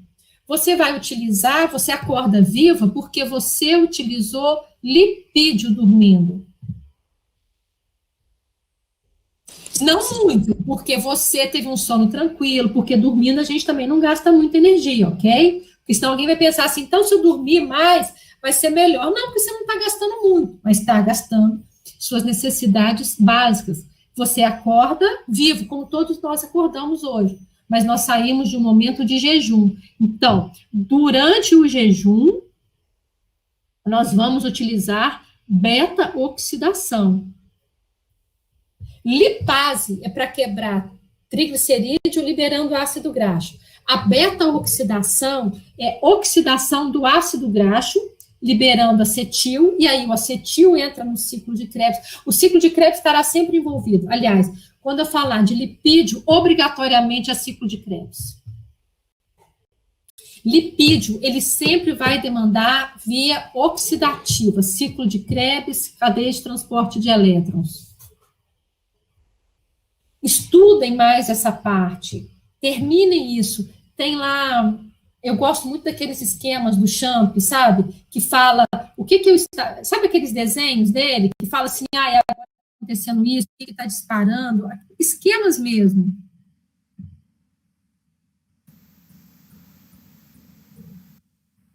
Respondi, Luísa? Respondeu sim, obrigada, Luciana. Então, dormindo, você poupa glicose, que vai ser utilizada sistema nervoso, hemácias, e células musculares e tecido adiposo vão utilizar lipídio. Ótima pergunta. Mais alguma coisa? Professora, a beta-oxidação acontece junto com a lipólise? Ou não? Sim ou não? Porque nós temos ácidos graxos dentro das células. Agora, à medida que você tem um gasto disso daí, vai depender do nível, tá? Quando eu estudava, eu tinha muito essa dificuldade. A lipólise que você está falando, a mobilização de tecido adiposo pela lipase hormônio sensível. Você vai mobilizar lipídio do seu tecido adiposo à medida que você tem uma demanda maior por esse lipídio. Para isso, daí você precisa estar no estado de jejum. Qual que é a sua intensidade de jejum? Então, você emagrece com a boca fechada? Você tem que diminuir carboidrato. Mas Luciano, se eu fizer a dieta low carb, você vai diminuir a insulina e vai aumentar glucagon, mas você vai causar um estrago, porque você vai induzir seu corpo a fazer neoglicogênese. Não é um processo fisiológico, não é uma dieta que se mantém. Eu detesto essa dieta, eu acho isso ridículo. Eu, particularmente, tá? Euzinha. Porque não é um processo natural, você não consegue manter uma dieta low carb. O que é isso? O que se aprende num processo de alimentação desse? Então, a pessoa perde peso e depois ela tem uma grande chance de ganhar, porque ela não aprendeu a se alimentar, ela não adquiriu o hábito. O que era a sua pergunta mesmo? Da lipólise, eu entendi. Entendeu? Então, assim, você vai mobilizar tecido adiposo à medida da intensidade do seu jejum, ou da continuidade do seu jejum. Eu preciso de 2.000 quilocalorias de nutrientes energéticos. Se eu consumir 1.500, esses 500 aqui eu vou tirar das minhas reservas. Entendeu? Então, você diminui, aí você não tem assim, agora é só insulina, ou agora é só glucagon. Lembra disso daqui, ó, proporção. Sabe quando você está dirigindo que você controla freio com embreagem, acelerador com embreagem? Vocês dirigem? Sabe aquele ponto assim? Você vai colocar mais de um, mais do outro, dependendo do tamanho do morro. Ok? Ou se você está arrancando. Acelerador, embreagem, insulina e glucagon. Você não tem só um ou só outro. Pode até ter, mas aí é uma situação mais intensa. Mais intensa. Aí você tem, sim, um jejum prolongado, aí você tem uma maior intensidade de glucagon durante a noite. Mas no dia a dia, você está consumindo menos, está consumindo mais, isso daí você vai flutuando. À medida que você tem o maior tempo com glucagon mais elevado em predominância, você vai ter maior mobilização. Por isso que se você fica de dieta, você emagrece. Em compensação, se você se empanturra se você precisa de 2.000, você come 2.500, principalmente de carboidrato, você vai sintetizar lipídio, que aí você já dispara a insulina, que ela é lipogênica. Glucagon é lipolítico. Agora, tem como a pessoa fazer uma dieta para alguém sem saber isso? É raso, é pobre. E com pouco de tempo você sabe com que profissional que você está trabalhando, só pela profundidade em que ele discute um caso, pelo entendimento do momento metabólico, que são os fisiologistas, né, o nutricionista que sabe isso daí.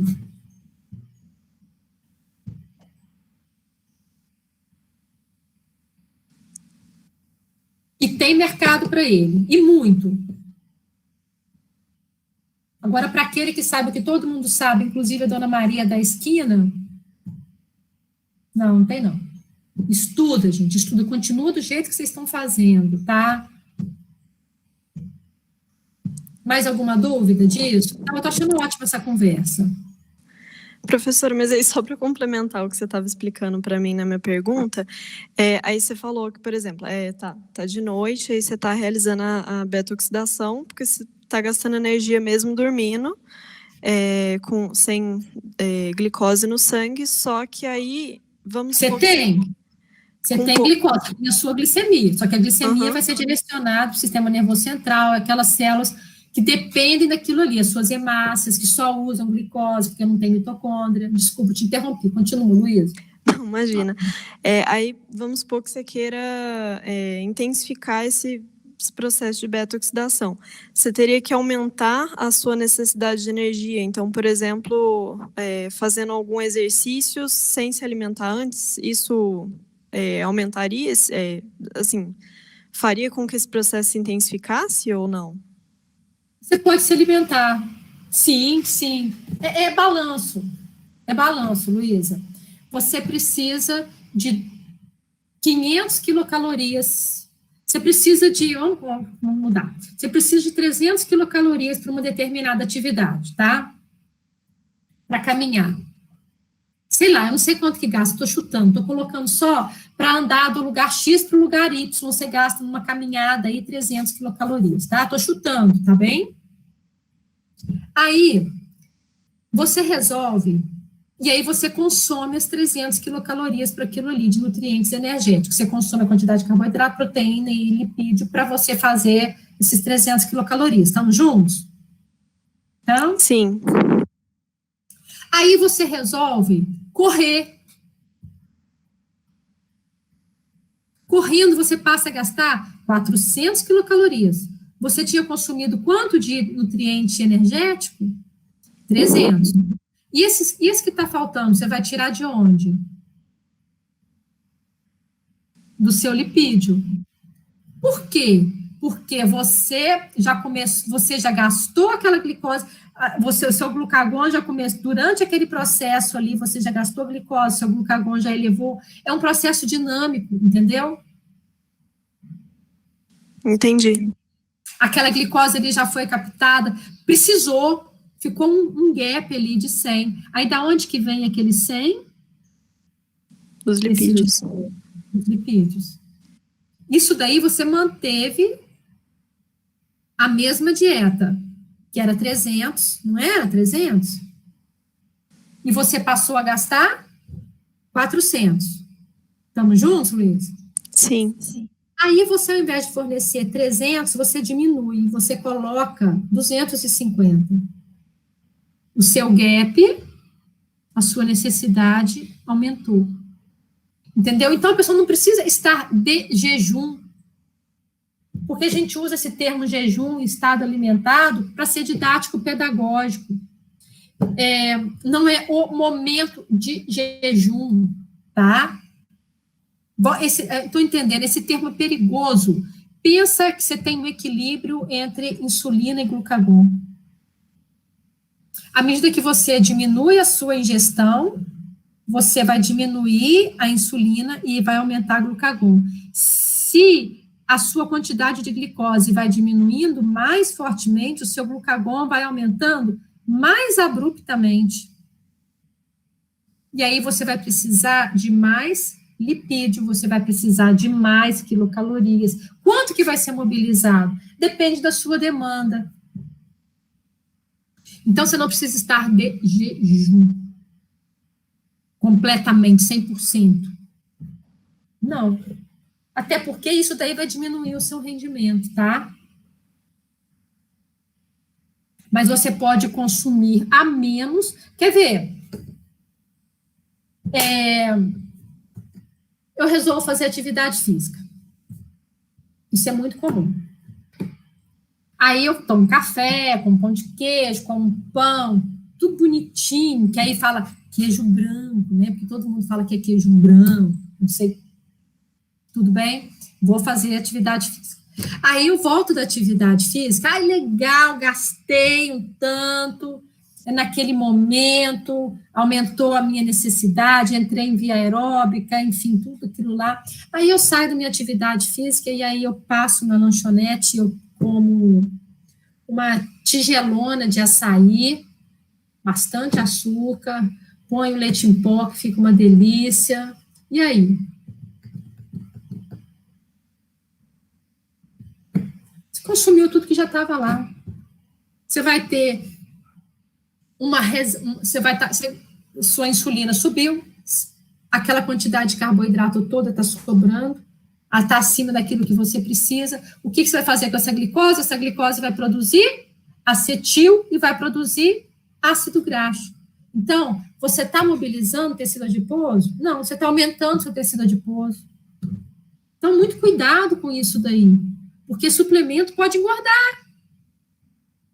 Suplemento é nutriente. Se aquele nutriente está acima daquilo que você precisa, ele vai produzir lipídio, porque o seu corpo funciona assim na evolução, para guardar tudo que pode. Ele não entendeu que você colocou uma roupa de ginástica e você quer ficar bacana. Ele entendeu que você consumiu a mais e que aquilo ali vai armazenar para lipídio, porque vai que uma hora você é nômade, você passe pelo deserto. Seu corpo pensa assim, seu corpo está lá na época do deserto, ele não está na época da malha da ginástica. Tá? Te expliquei, Luísa? Tá claro? Tá bem claro, sim. Muito obrigada. Eu estava com dúvida nessa parte.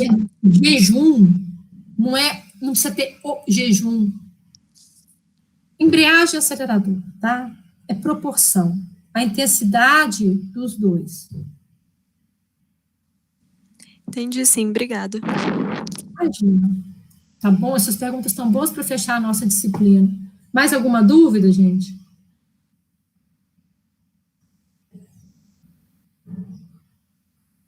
Não? Podemos fechar a nossa disciplina, porque aí agora fechou tudo, hoje termina o prazo de todas as atividades, e eu quero ver se esse fim de semana eu finalizo isso. Tudo bem? Aqui, tivemos um semestre completamente atribulado, né? Começamos no início do ano, eu ainda estava querendo fazer chamada, lembra que eu falei assim, vou fazer chamada, cheguei a fazer chamada algumas vezes. Estamos terminando nosso semestre em 16 de outubro, nunca vi uma loucura dessa. Mas nessas adversidades todas nós aprendemos novas formas de trabalho, vocês também. Quem quis, quem aprofundou, outros não, também aí permitiu que cada um seguisse os seus interesses. Descobrimos novas formas. Importante estar todo mundo com saúde. E quem teve interesse, quem quis, cada um tem os seus motivos. Eu acho que teve como a gente estudar. Gostei das discussões. Admito que não foi fácil eu ficar dando aula aqui, eu gosto de interagir muito com turma, eu pergunto, eu pulo, mas muitos participaram, tivemos discussões muito interessantes, de qualquer maneira, com adversidades, sem adversidades, as adversidades me trouxe aprendizagem, eu nunca tinha dado uma aula assim, hoje eu já estou pegando o jeito, agradeço muito a vocês, viu? Turminha joia, aprendi muito com vocês me mandaram material, ontem eu fiquei aqui estudando, eu falei assim, nossa, que bacana, estudando em cima de material que aluno me mandou, e outras dúvidas, e procurando outras dúvidas, responder outras dúvidas que nós tivemos durante o semestre, questões que foram levantadas por vocês, então, é um semestre que eu aprendi muito. Muito obrigada, viu? E nós vamos encontrar nas próximas disciplinas. Continuem estudando isso. Tá bom? Vocês são uns fofos, tá? Obrigada de todo o coração, do fundo do coração. Muito obrigada mesmo, tá?